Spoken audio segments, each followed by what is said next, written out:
आप सभी श्रोता मित्रों को हार्दिक नमस्कार। प्रस्तुत है मृदुला सिन्हा जी द्वारा लिखित कहानी और उसी क्षण। एक सप्ताह से मन खिन्न हो उठा था। मायके जाने का विचार अकस्मात जागा। खिन्नता किंचित कम हुई, पर अपने मन में कोई बहाना जमा नहीं। उन्हें कैसे बताऊं? पिछले 20 वर्षों से बहाना ही तो बनाना पड़ता रहा है।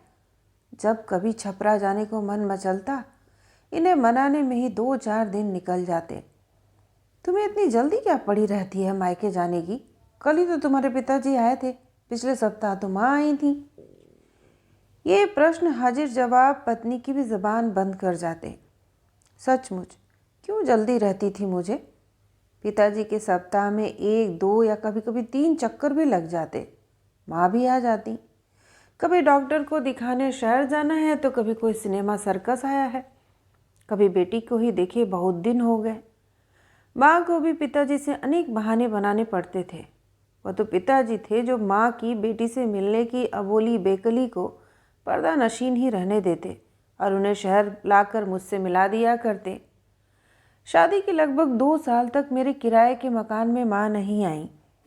बेटी की ससुराल वाली बात जो थी, तब मुझे ही हर छोटे बड़े पर्व त्योहार पर बुला लिया करती। अक्सर पिताजी ही बुलाने आया करते। गांव में माँ पिताजी अकेले रहते थे और मेरे इकलौते भैया सपरिवार कलकत्ता में। दामाद की बड़ी खुशामद करनी पड़ती। अभी तो इनकी पढ़ाई का समय है, वैसे ही अंग्रेज़ी कमज़ोर है। बार बार मायके जाने लगी तो फिर पढ़ाई का, मेरी पढ़ाई का उनसे भी ज़्यादा ध्यान रखते पिताजी। वे इतनी ही सफाई दे पाते। क्या करूं, इसकी माँ नहीं मानती। इसके न जाने से तो उसका खाना पीना भी। अच्छा, ऐसा करता हूँ, इसे शहर को ले जाता हूँ, सुबह पहुँचा दूँगा। रिक्शा वाले को दरवाजे पर ही रोक लूँगा, तड़के शहर पहुँचा जाएगा। मैं पर्दे के पीछे से उनकी भ्रिकुटी निहारती। पिताजी के सामने तो वह तन्ने से रही, अंदर आते ही मुझ पर भुनभुनाते। 6 मील पर ससुराल न हुई, एक आफत हो गई। मैं चुप रहने का आग्रह करती, कहीं पिताजी सुन न लें। मेरे दुर्बल इशारे को सबल स्वरों में जवाब मिलता, जाओ जाओ, खीर पूड़ी खूब खाओ, परीक्षा में भी लड्डू ही खाने पड़ेंगे। मैं उनकी कुढ़न की अवहेलना करती हुई एक डोलची में साड़ी ब्लाउज डालती और पिताजी के साथ चलने के लिए उद्यत हो जाती। पिताजी की दबी जबान फड़फड़ाने की कोशिश करती। इसकी माँ ने कहा था कि मेहमान जी अर्थात दामाद को भी। नहीं, मैं नहीं जाऊंगा, मुझे आज एक मीटिंग में जाना है। जवाब सधा हुआ रहता, मानो प्रश्न पत्र आउट हो रहे हों। ठीक ही कहते हैं, आपको कैसे फुर्सत होगी। मैं उसे यही तो समझाता रहता हूँ। वो ठहरी अनपढ़ औरत, उसे कामकाजी लोगों की व्यस्तता का अंदाज़ा नहीं। दाल भरी 2 पूड़ियाँ और खीर खिलाने के लिए परेशान रहती है। दामाद भी आए, बेटी भी आए। मैं उसे कैसे समझाऊं कि शहर में लोग रोज़ तरह तरह की मिठाइयाँ खाते रहते हैं, तुम्हारी इस खीर पूड़ी का क्या? रिक्शा वाले द्वारा घंटी बजा देने से इन्हें भी राहत मिलती और मुझे भी। मुझे हमेशा भय रहता कि कहीं इनकी सहन शक्ति धैर्य न खो दे, ये पिताजी को जवाब न दे दें और अंत में मेरा जाना न रुक जाए। घर पहुंचने पर माँ दरवाजे पर ही बैठी मिल जाती। रिक्शे की खटर पटर से आश्वस्त होती हुई आवाज़ लगाती, अरे भुलनी, ज़रा लालटेन तेज कर दो। लालटेन की धुंधली रोशनी के सहारे मचिया पर बैठे ही बैठे रिक्शे से उतरने वालों की संख्या गिनने की कोशिश करती। मेरे पांव छूते ही उनका पहला प्रश्न होता, मेहमान जी नहीं आए? चुपचाप अंदर चली जाती। वे पिताजी पर उबल पड़ती, आप नहीं लाए ना मेहमान को? इतनी मेहनत से खीर बनाई है, कहाँ कहाँ से दूध मंगवाया, व्रत त्योहार का दिन है, कोई दूध देता भी नहीं। पूड़ी की दाल भी गरम मसाला डालकर भूजी थी। मुझे लगता है आप मेहमान जी को नहीं। पिताजी गरज उठते, बेकार की बातें बंद करो, खुद ही क्यों नहीं चली जाती बुलाने? मेहमान जी इनकी खीर खाने अपना काम छोड़कर आएंगे, इतने बड़े अफसर हैं और उनको यही। झुंझलाते हुए अपनी टोपी उतार कर आराम कुर्सी में धंस जाते पिताजी। माँ बड़ी मुश्किल से अपनी गठिया ग्रसित वजनी शरीर को मचिया से उठा पाती। कमर सीधी करने में बिताए समय का सदुपयोग पिताजी की झल्लाहट सुनने में जाता। ठीक ही कहते हैं आप, हम अनपढ़ लोग क्या जाने उनका कामकाज। सुबह कुछ बनाकर किसी के हाथ भेज दूंगी। अपने को समझाती हुई माँ अंदर जाने का सश्रम उपक्रम करती। पिताजी उनकी योजना में संशोधन करते।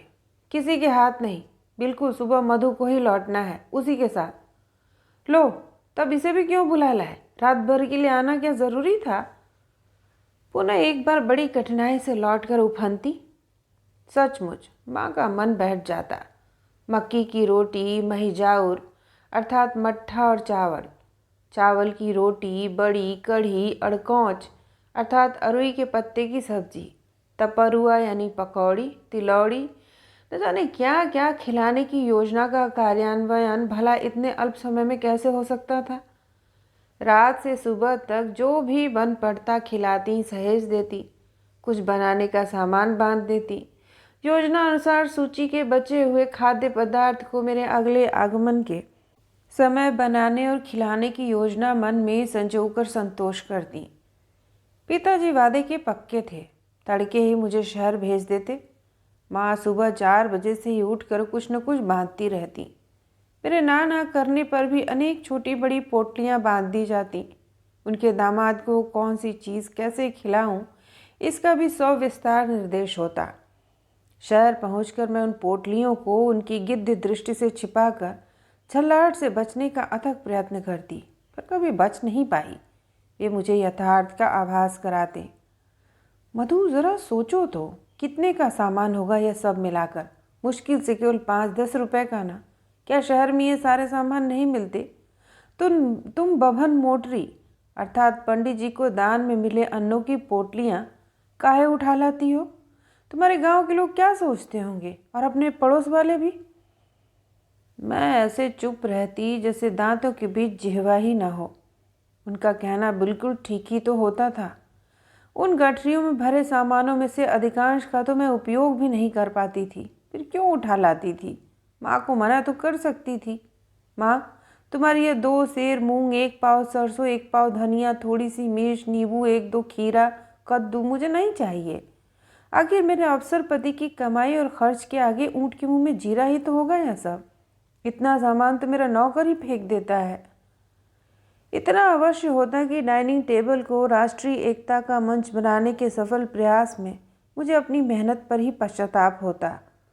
जब छोले भटूरे, उपमा, डोसे, नारियल की चटनी का परित्याग करते हुए ये बार बार तीसी की चटनी, भुनी हुई मूंग का भुर्ता, तिलौड़ी की ही मांग कर बैठते और प्लेटों को बिल्कुल चाट ही जाते, और इसीलिए शायद माँ को मना नहीं कर पाती थी।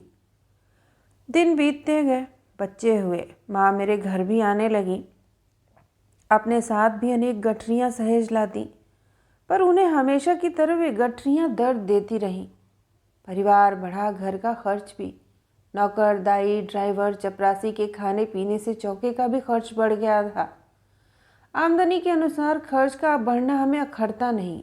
हमारा खर्च ज्यों-ज्यों बढ़ा था, माँ की गठरियों की संख्या और वजन बढ़ता गया था। उनकी लाख परोक्ष अथवा अपरोक्ष वर्जना से उनका आयात बंद नहीं हुआ था। मुझे उन गठरियों को खोलते ही उनसे निकलता एक अबोध स्पर्श थपथपा जाता। रोम रोम झंझना उठता, पुलकित हो उठता। मैं अपनी कार से मायके जाने लगी थी। माँ बहुत वृद्ध हो गई थी। उनका चलना फिरना भी बंद हो गया था। 2 महीने में एक बार मैं अवश्य चली जाती। अव्वल तो मुझे अब तक समय निकालना ही मुश्किल होता था। माँ की बीमारी का हाल सुनकर यह अनमने ढंग से ही सही जाने की अनुमति दे देते थे। उस दिन जब छपरा गई तब भैया भाभी भी कलकत्ता से साल भर बाद माँ को देखने आए थे। मैं, किरण, मंजूर, मुकुल से उलझी बैठी थी। बहुत दिन बाद बुआ से आंगन गूंज उठा था। भाभी से गप्पे मारने की अलग पड़ी थी। उधर माँ हल्ला मचाए जा रही थी। मधु, सुनो इधर। मधु, आओ ना, यहीं बैठी रहना। मधु, एक पल में तुम्हारे जाने का समय हो जाएगा। मेरे पास तो बैठो। हाय भगवान, मेरी कमर, मेरी टांगे। मैं बच्चों की संगति का बिछोह संभाले जा बैठी माँ के पास। उन्हें कुछ भी सुनना सुनाना तो था नहीं। आवाज़ मंद कर कहने लगी, दखिनवारी घर में चली जा, वहाँ एक हाड़ी में मूंग रखी है, उसमें से ले लो। थोड़ा मकई का आटा ले लो, नवीन को भूंजा अच्छा लगता है, एक दो मकई की बाल भी ले लो। प्रवीण को खीर बड़ी अच्छी लगती है, थोड़ा गमकौआ अर्थात गमकता चावल ले लो। हाय मैं, मेरी कमर, हाय मैं तो अब उठ भी नहीं सकती। मैं आप अलग उन्हें निहारती रहती। वे कभी मेरी कलाई में पड़ी 2.25 इंच की 1 दर्जन नई चूड़ियों को निरखती तो उन्हें घुमाने का व्यर्थ प्रयत्न करती। वे मेरी बाँह सहलाती, कभी मेरे मांसल पेट पर हाथ फेरती हुई इतना भर कह पाती, बड़ी दुबली हो गई है, जा बेटी जा, सब बांध ले। मैं ना भी नहीं कह पाई। बगल के आंगन से मेरी चाची आ गई थी। उनसे आग्रह कर माँ ने मेरे लिए सब सामान बंधवाया। इस बार मुझे बड़ा बुरा लगा था। पता नहीं वह कौन सा भय था कि इन गठरियों को अस्वीकार न कर सकी। भैया शहर तक मेरे साथ आए थे। कार की डिक्की से निकाल कर लाते समय गठरियों को चपरासी के हाथ में देखते ही दरवाजे पर बैठे मेरे पति उबल पड़े। क्या ला रही हो, फेंक दो उधर। उठा लाती है धरोहर मोटरी, लाख बार मना किया, मेरे घर ये सब मत लाया करो। ये माने। मेरा पाँव बैठक में पड़ा ही था कि मैं झटके से पीछे मुड़कर उन्हें चुप रहने का इशारा कर गई। क्यों चुप रहूं जी, तुमसे कितनी बार कहा मेरे घर गठरियाँ मत ढोया करो। आवाज़ सामान्य कर बोले, आइए आइए, आप भी हैं, आप कब आए। कहते हुए भैया की अगवानी करने लगे। मेरी जान में जान आई। पुनः इस भय से कांप उठी, कहीं भैया ने न सुन लिया हो इनका गर्जन। भैया ने सुना था या नहीं, या न उनके व्यवहार से पता चला, नहीं मैंने पूछा। क्यों पूछकर अपना मन दुखाती, किसकी गलती बताती। मरण शैया पर पड़ी माँ की, अपनी या उनकी। चुप रहना ही ठीक लगा। साल भर के भीतर माँ गईं। उनकी बरसी के दिन ही उनका पीछा करते हुए पिताजी हमें छोड़ गए। बड़ी हिम्मत बटोर कर मैंने प्रश्न किया, मैं छपरा जाऊं। प्रश्न के साथ ही एक तिरछी निगाह उछलकर मेरे ऊपर पड़ी। कमाल है, अब क्या करना है छपरा में, अब तो माँ भी नहीं, क्या मकान के दर्शन करने जाओगी। प्रश्न के शब्द तो सीधे सपाट और अक्षरशः सत्य थे। इनकी भंगिमाओं व स्वर ने मिलकर इनके अर्थ बदल दिए थे। इनकी बातों की परवाह किए बिना मैं एक बच्ची की तरह मचल पड़ी। जाने दो ना, 1 वर्ष तो हो गया, भाभी भी आई हुई हैं। यानी एक सलाह देने की नीयत से बोले, देखो ना कितनी गर्मी पड़ रही है, गांव में बिजली भी नहीं रहती, फिर तुम बच्चों को यहीं छोड़ देती हूँ, कल ही तो लौट आऊँगी। मैंने तपाक से कहा। एक क्षण रुक कर इनकी हामी क्या भरनी थी, मेरे कदमों में घर मुँहे बैल की गति आ गई। झटपट तैयार हो गई। इन्होंने ही निजी ड्राइवर से कहा, तुम्हें इन्हें लेकर छपरा जाना है, मैं ऑफिस से जीप मंगवा लेता हूँ। इन्हें इतना सहृदय होते देख मेरी हिम्मत बढ़ी। इस बार 2 दिन रुकूंगी। वे मुस्करा उठे। ठीक 1 वर्ष बाद मायके जा रही थी। 1 वर्ष पहले पिताजी के श्राद्ध पर गई थी। इस बीच न कोई बुलावा आया था, न ही मैं गई। जाती कहाँ। मन तो बिल्कुल निश्चिंत पड़े रहना चाहता था। भाभी बगीचे के आम लीची बेचने और घर का गल्ला पानी सहेजने गांव आई थी। मेरी भतीजी किरण और उसके पति कैलाश भी आए थे। चलो, इनकी भी सहमति मिल गई। छपरा की तरफ मुड़ते ही शरीर में एक निर्मल रक्त प्रवाह सा होता लगता, जो पूरे शरीर को गुदगुदा तनाव मुक्त कर जाता था। अक्सर आते वक्त और पुनः लौटने पर ये थोड़ा चिढ़ से जाते थे, लेकिन इस बार तो बड़े स्नेह से इजाज़त दे दी। चलो, लौटने पर भी इनके गुस्सा होने की बला टली चुकी थी। माँ ही नहीं तो गठरियाँ कौन सहेजेगा। बेकार का ही तो सिर दर्द देती थी। माँ अपनी वृद्धावस्था में बड़े कष्ट झेलकर मरी थी, इसलिए उनसे बिछुड़ने का जो दर्द उठा, उसे माँ को उसके कष्टों से मिले छुटकारे के एहसास ने सहलाया था। गांव आ गया। गाड़ी भैया के दरवाजे पर रुकी। टोले भर के बच्चे दौड़ आए। मधु फुआ आई, मधु दीदी आई से वातावरण गूंज उठा। मेरे घर से भी भतीजे भतीजियों के साथ भाभी निकल आई। सबके सब मेरे अकस्मात आगमन से प्रसन्न हुए। लेकिन मुझे क्या हो गया? वही गुदगुदाने वाला, आश्वस्त करने वाला, निश्चिंतता देने वाला वह रक्त प्रवाह रुक सा क्यों गया था? जिससे पाँव ही पीछे लौट रहे हों मेरे। सीढ़ियाँ चढ़ते ही दरवाजे पर पड़ी बड़ी सी आराम कुर्सी, चौखट से लगी मचिया, पूरा परिवेश तो वही था। भाभी ने कहीं कोई परिवर्तन नहीं किया था। खाली पड़ी आराम कुर्सी के पास सहसा एक क्षण पांव रुके, हाथ भी झुकना चाहा। मैंने बलपूर्वक रोककर अपने को संयत किया। पुनः घर में प्रवेश करने ही वाली थी कि खाली पड़ी मचिया ने जैसे साड़ी का घेर ही थाम लिया हो। मैं अपने को ठेलती हुई अंदर ले गई। आंगन में ही भाभी ने खाट डलवा दी थी। औरतें बच्चे घिर गए। आंगन से लेकर घर द्वार तक भरा पड़ा था। भाभी, भैया, बच्चे सब बहुत दिन बाद इकट्ठे हुए थे। उस भरे हुए माहौल में भी एक सूनापन मेरा पीछा कर रहा था। दो सूनी कटोरदान में पड़ी नीली थकी आंखें मानो मेरे अंग अंग निरख रही हो। मैं विचलित हो उठी। वे रिक्त कटोरे सिर से पांव तक मुझे अपनी दृष्टि में भर लेने को उद्यत हो। मैं अचकचा सी गई। मेरी अकुलाहट चाची से छिप न सकी।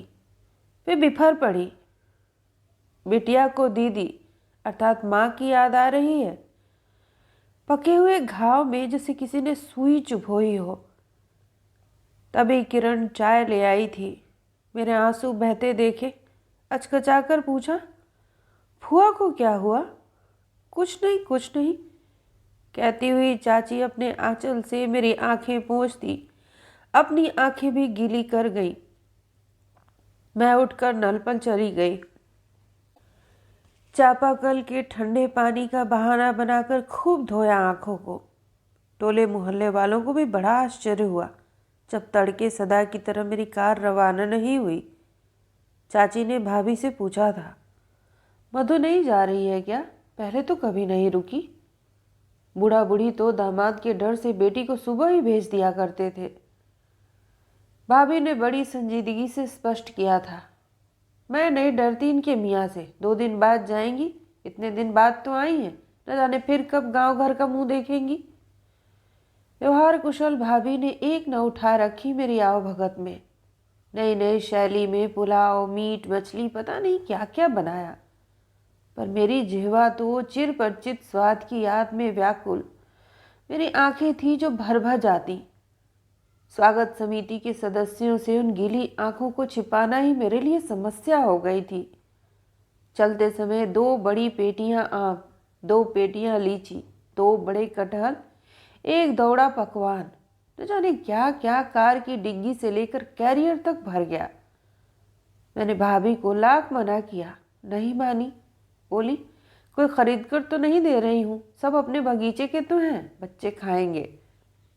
उस सामान को देखकर चाची गदगद हो उठी थी। भाभी को शाबाशी देती हुई बोली, बड़ा अच्छा किया है दुल्हन ने। ननद की विदाई तो ऐसे ही होनी चाहिए। अब मेहमान भी खुश होंगे। दीदी तो न जाने कितनी छोटी छोटी पोटलियां बांध देती थी। मुझे वहां न देखकर भाभी के कान में फुसफुसाई, पता है मेहमान जी ने एक बार अपने साले को उन पोटलियों की खातिर ही बेइज्जत कर दिया था। बबुआ जी भी ऐसे ही आकर माँ पर मन की भड़ास निकाल गए। बड़ी जली कटी सुनाई थी माँ को। दीदी ने कान पकड़कर कहा था, अब मधु को कभी कुछ नहीं दूंगी। बेटा, मुझे तो कभी मधु ने बताया नहीं कि मेहमान बिगड़ते हैं। दीदी दिन भर रोती रही थी उस दिन, खाना भी नहीं खाया था। हाय बेचारी, 1 ही महीने बाद तो संसार छोड़ गई। कहती कहती चाची ने आंचल से अपनी आंखें पोंछ ली। बीच वाले कमरे का एक किवाड़ उड़काकर मैंने फुसफुसाई आवाज़ भी सुन ली थी। कई दिनों से एक गड्ढे में ढके सिमटे थमे जल को मानो किसी ने एक नाली चीर कर पथ प्रदर्शन किया हो। जल प्रवाहित हो उठा उस सहारे के साथ। मेरी आंखों से बहती अविरल धारा में कई छोटी बड़ी धाराओं के समाहित होने से उनका वेग तीव्र हो चला था। मैं उस धार को भाभी से छिपाती घर में ही इधर उधर चहलकदमी करती रही। बाहर उसारे से ही भाभी ने मुझे आवाज़ दी, आपके साथ किरण और कैलाश भी जाएंगे, उन्हें भी लौटना है। और जैसे उन्हें कुछ याद आ गया हो, किरण अरे कोई कपड़ा है तो दे दे, मूंग चूड़ा मकई का आटा सरसों बांध दूँ। मुझे ही एक पुरानी साड़ी का टुकड़ा थमाती हुई बोली, मधु जी, किरण जो सब मांगे तखिनवारी घर में से लेकर बांध दीजिए, मैं आप लोगों का नाश्ता लगाती हूँ। आंसू ने फिर एक बार अपना सब्र खोया। एक घर का अंधेरा, दूसरी वह बंधनहीन धारा, कुछ सूझे जो बांधूं। बड़ी मेहनत से पहले आंसुओं को बांधा, फिर वे बड़ी छोटी गठरियाँ। रास्ते में ही किरण के साथ गठरियाँ उतर गई थीं। गठरियाँ उतारते वक्त कैलाश इनकी ही अदा में खींचे थे। गुलाबी गुस्से से तर था उनका भी मुखड़ा। दरवाजे पर गाड़ी का हॉर्न सुनते ही वह बाहर आ गए थे। मेरी नज़र इन पर इनकी गाड़ी की डिग्गी पर टिकी थी। चपरासी फलों के बक्से उतारकर बरामदे में रखता गया। साक्षात नेपाल बिहार सीमा पर तैनात कस्टम इंस्पेक्टर की दृष्टि लग रही थी इनकी। केवल फलों के बक्से उतार कर ड्राइवर गाड़ी मोड़ने लगा। इंस्पेक्टर साहब निराश, मानो तस्करी ही बंद हो गई हो। लेकिन ऐसा कैसे हो सकता था? यह लीची आम के बक्सों को ही कुरेदते रहे। भारी मन के बोझ से बोझिल हुए कदमों को घसीटती मैं अंदर गई। पापा पापा, इतने सामान ले आई मम्मी, कहाँ से आई? नवीन दौड़ता हुआ आकर सुखद आश्चर्य प्रकट कर गया। पापा, आप तो बोलते थे माँ नानी के घर गई थी, फिर इतना सारा सामान कहाँ से? प्रवीण बोल गया। अवसाद से भरे क्षीण स्वर थे कस्टम इंस्पेक्टर साहब के। बेटा, तुम्हारी मम्मी मामी के घर गई थी। नवीन, प्रवीण, परिमल और 2 छोटे बड़े नौकर ड्राइवर भी फलों के बक्से अंदर ले जाकर खाली करने में व्यस्त हो गए। थके कदमों को इन्होंने अंदर तक घसीटा। मैं खिड़की पर खड़ी शून्य को भरे हुए गले से निहार रही थी। पीछे से आकर मेरे कंधे थपथपाते हुए बोले, माँ किसी की बैठी नहीं रहती मधु। बरसाती नदी की अविरल धार बह चली मेरी आंखों से, जिसे बांधने की कोशिश में ये भी भीग गए अंदर से बाहर तक। और उसी क्षण तो माँ का अभाव खला था। तो यह थी कहानी और उसी क्षण। सुनने के लिए आप सभी का धन्यवाद।